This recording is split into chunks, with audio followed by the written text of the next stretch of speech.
प्रशांत किशोर ने कहा कि तुम जीतने की बात छोड़ो, दूसरे नंबर पर आकर दिखा दो, मैं मान लूंगा कि रामगढ़ की जनता में तुम्हारी पकड़ है। हमको क्या लड़ा रहे, हमको क्या लड़ा रहे?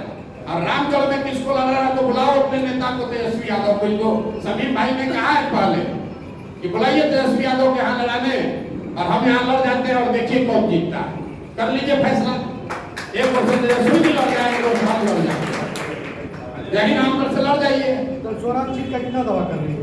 अरे जीत हम अपना, दो बात है, जब स्वराज जीत हार का दावा नहीं कर रहे, जब स्वराज की बात किनारे हमने कह दी, लेकिन प्रशांत किशोर चुनाव जानने, लड़ाने और आकलन करने के लिए ही आप हमको जानते हैं, देश जानता है। हम उस आकलन के आधार पर बता रहे हैं कि आरजेडी, जगदानंद सिंह और उनके बच्चे, रामगढ़ की जनता सबसे ज्यादा अगर किसी से नाराज है तो उनसे नाराज है, और उनकी लड़ाई इसकी है कि वो तीसरे पर रहेंगे कि चौथे पर रहेंगे। पहले दूसरे की लड़ाई में वो है ही नहीं, और कौन अभी पहले दूसरे में है ये आपको हमसे ज्यादा जानकारी है। जब स्वराज न लड़े तब भी हम आपसे सोच समझ कर बोल रहे हैं, जब स्वराज अगर नहीं भी रेस पे है तो भी जगदानंद सिंह के लड़के आरजेडी यहाँ तीसरे नंबर पर है, आपको हमसे ज्यादा जानकारी है।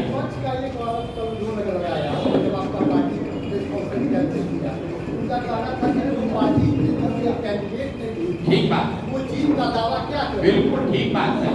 अब देखिए, एक विद्यार्थी है जो परीक्षा के केंद्र तक जाते जाते पढ़ रखे अपना नोट रिवाइज कर रहा है, एक विद्यार्थी है जो दारू पी के 2 दिन पहले ही कह दिया कि अब तो परीक्षा पास हो गए। हम वो विद्यार्थी हैं कि परीक्षा लिखने तक पढ़ते हुए जाते हैं, रिजल्ट जब आएगा तब आपको दिखेगा कि कौन पढ़ कर गया और कौन दारू पीकर पहले सो गया। चुनाव आयोग ने निर्धारित किया है समय, 20 से 25 के बीच में नामांकन होना है, तो 25 से पहले होगा, हमारे लिए रिलैक्स नहीं होगा।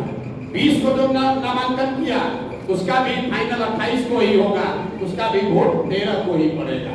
ऐसा नहीं है कि आप खुद के पहले नामांकन करके तो वोट आपको पहले मिल जाएगा। हम तो सबसे पहले तराजी की घोषणा किए, उस समय दूसरे दल वाले कहाँ थे? बेलागंज में, इमामगंज में सबसे पहले जब स्वराज ने दावा किया, दल घोषित, उम्मीदवार घोषित किया, उस समय ये लोग कहाँ थे? संभव है कि हमारी रणनीति का हिस्सा है, पहले उनको घोषित करने दीजिए, उसके बाद ये तो सब रणनीति का हिस्सा है कि किस सीट को हमको पहले अनाउंस करना है, किस सीट को बाद में अनाउंस करना है। हम तो आपको ये कह सकता है कि इनको तो प्रत्याशी नहीं मिल रहा है, तो देखिए 5 को आदमी बैठा हुआ है यहाँ पर, प्रत्याशी नहीं मिल रहा है, ये तो बात है नहीं। इनमें से किसको चुनना है?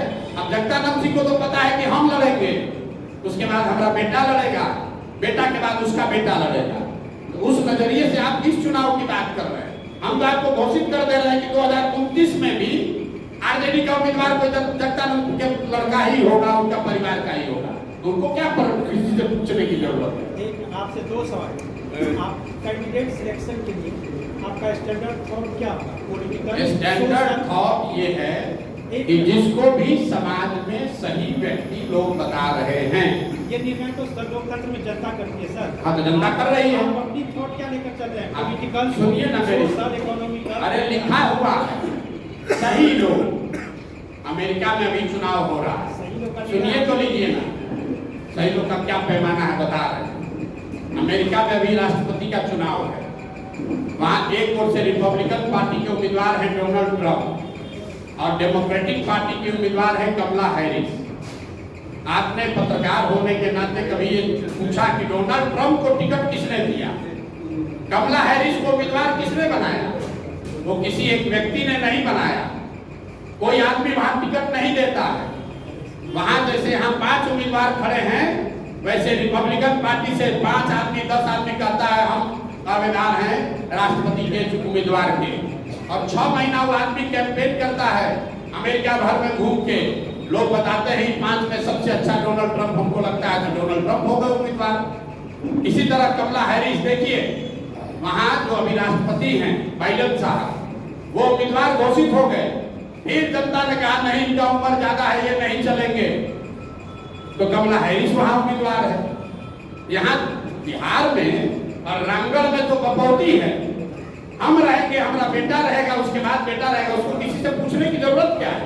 तो चाहे तो अगले 10 वर्ष का उम्मीदवार अब ये घोषित कर देगा। एक सवाल और सर, आपने विगत जो चुनाव लोकसभा की किया उसमें आपकी भविष्यवाणी या के हिसाब से आपका जो आंकड़ा था वो फ्लॉप था, आपने इसको स्वीकार किया।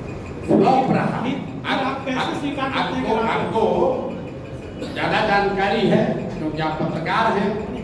फ्लॉप रहा, आप सुन लीजिए। हम जान रहे हैं आप कहाँ आ रहे हैं। हमने लोकसभा चुनाव से पहले 6 महत्वपूर्ण बातें कही। पहली बात कही कि अगली सरकार भाजपा की एनडीए की ही बनेगी और उसमें ऐसा लगता है मोदी जी ही प्रधानमंत्री बनेंगे। आज देश में किसका सरकार है? भाजपा का है, एनडीए का है, मोदी प्रधानमंत्री है। दूसरी बात मैंने कही कि जो मोदी जी के प्रति लोगों में जो पहले श्रद्धा, जो आग, जो अंधभक्ति थी, उसमें बड़े पैमाने पर गिरावट दिख रही है, वो भी आपको दिखा। तीसरी बात मैंने कही कि मोर और लेस जितना भाजपा को सीट पिछली बार आया था 300, उतना ही सीट आएगा। ये बात ठीक है, ये गलत हुआ। हमने क्या कहा? जो स्थिति पहले 2019 में थी वही रहेगी। तो वोट शेयर के मामले में भाजपा को 2019 में 36% वोट आया था, इस बार 35.13% वोट आया है, 0.7% कम आया। सीटों के मामले में 300 के बजाय 240 आया है, जो बड़ी गलती है, जिसको आप फ्लॉप बता रहे हैं। तो भैया हम भगवान तो है नहीं, स्टैटिस्टिक्स भी है, वो एक आकलन है। सही भी हो सकता है, गलत भी हो सकता है। मेरी गलती है, और जब गलती हुई सामने नेशनल चैनल पर आकर कहा ये 3 बात ठीक है, लेकिन सीट के मामले में आकलन गलत हो गया। चौथी बात क्या बोली कि कोई भी कितने भी मोदी जी को सीट से जीत कर आए, 250 आए या 300 आए, तीसरे टर्म में मोदी जी अपने पहले और दूसरे टर्म के मुकाबले कमजोर प्रधानमंत्री होंगे। वो आपको दिख रहा है।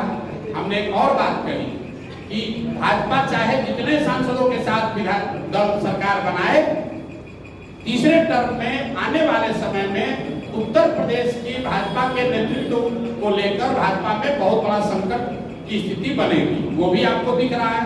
योगी जी की बात रोज आप सुन रहे हैं। तो 6 प्रेडिक्शन किए गए, उसमें 5.5 ठीक है, सीट वाला गलत है, लेकिन लोगों को तो सीट याद है, उस हिसाब से मेरी गलती है। अब एक अंतिम बात सुनिए। बंगाल में हमने कहा, पूरे देश ने कहा भाजपा को 200 सीट आएगा। प्रशांत किशोर ने कहा भाजपा को 100 से ज्यादा सीट नहीं आएगा। भाजपा को आया 77। संभव है कि भाजपा को 90 भी आ सकता था, 10 भी आ सकता था, 100 के नीचे आएगा। लेकिन हम इसलिए नहीं कह रहे कि हम अपने गलती को जस्टिफाई कर रहे हैं। लेकिन आप ये समझिए कि जो लोग देश भर के आंकड़ों को एनालाइज करके प्रेडिक्शन कर रहे हैं, इतना आसान काम नहीं है। ऊपर नीचे हो सकता है 10-20 सीट। इसके लिए अगर आपको लगता है हमारी समझ खत्म हो गई है, तो मान लीजिए कि हमारी समझ नहीं है। नहीं, देखिए तरारी में क्या है, मैं आपको बता देता हूँ। तरारी में लेफ्टिनेंट जनरल एसके सिंह, जो सेना में वाइस चीफ रहे हैं, उनके इलेक्टोरल रोल के नाम को लेकर जिला प्रशासन ने बात उठाई है।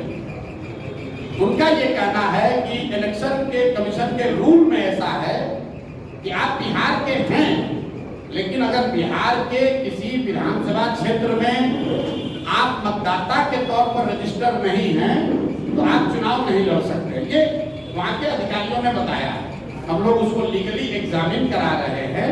जितने हमारे साथ वकील जुड़े हुए हैं, वो लोग उस चीज को देख रहे हैं। हम लोगों ने इलेक्शन कमीशन को भी लिखा है। लेकिन मैंने जो बात आपको शुरुआती बताई कि देखिए कितना प्रो इनकम्बेंट है। जो लड़का करण तिवारी का देश का वाइस चीफ बना आर्मी का, जो सेना को लीड किया सियाचिन में, जो सेना को लीड किया ऑपरेशन पराक्रम में, उस आदमी को वो अपना इलेक्ट्रिसिटी बिल है, उसका जमीन है, घर है तरारी में, लेकिन एक रूल बनाकर कह रहे हैं कि नहीं, इनको चुनाव नहीं लड़ने दिया जाएगा क्योंकि तरारी के इनका वोटर लिस्ट में इनका नाम नहीं है। वोटर लिस्ट में नाम जुड़वाने के लिए फॉर्म 8 भरा गया। ये सब प्रावधान है। आप इलेक्शन अधिकारी से पूछ लीजिएगा कि आप 8A फॉर्म 8A भर के अपना नाम जुड़वा सकते हैं। नोएडा से नाम का नाम इलेक्टोरल रोल में है, वहाँ के डीएम ने नोटिफाइड करके जारी किया है कि यहाँ पर इलेक्टोरल रोल में ये है। जनरल साहब की पत्नी की डेथ हुई है 2020 में। उस समय तक वो बिहार के वोटर लिस्ट में थे, लेकिन पत्नी के डेथ होने के बाद वो नोएडा में रहते थे, तो उनका इलेक्टोरल रोल में नाम शिफ्ट हो गया, क्योंकि 24 में उनको वोट देना होगा। अब इसी को आधार बनाकर जिला प्रशासन या इलेक्शन के लोग उनको लड़ने से रोकना चाहते हैं, उसको देखा जाएगा। लेकिन इस तरह की चीज तो लोकतंत्र में आती ही रहेगी। आप व्यवस्था के सामने खड़े होइएगा तो जो वहाँ बालू माफिया है, जो हजारों करोड़ रुपया लूट रहा है, वो इतना आसानी से थोड़ी छोड़ेगा। लेकिन जब चुनाव के पीछे हटने वाला नहीं है। जनरल साहब वहाँ खड़े हैं, प्रशांत किशोर यहाँ नहीं लड़ रहे हैं, लेकिन प्रशांत किशोर का कोई भाई कोई सिपाही लड़ेगा और यहाँ पर राजनीतिक जमींदारी जिन लोगों का है उनका बोरिया बिस्तर समेटेंगे। उसी तरीके से तरारी से देश का इतना बड़ा जनरल बिहार का लड़का वहां से भूमि और बालू माफियाओं को उखाड़ कर फेंकेंगे। अगर उनको नहीं लड़ने दिया तो कोई वहां तरारी का लड़का लड़ेगा, लेकिन लड़ेगा जरूर। हम लोग पीछे नहीं हटेंगे, ये नहीं कहेंगे कि हमारा नामांकन कैंसिल हो गया। हम लोग लगे हुए हैं। कल या परसों तक निर्णय इलेक्शन कमीशन दिल्ली को देना है कि उनको लड़ने की अनुमति दी जाएगी कि नहीं। लेकिन आप जरा पत्रकार होने के नाते समझिए, बिहार का जो लड़का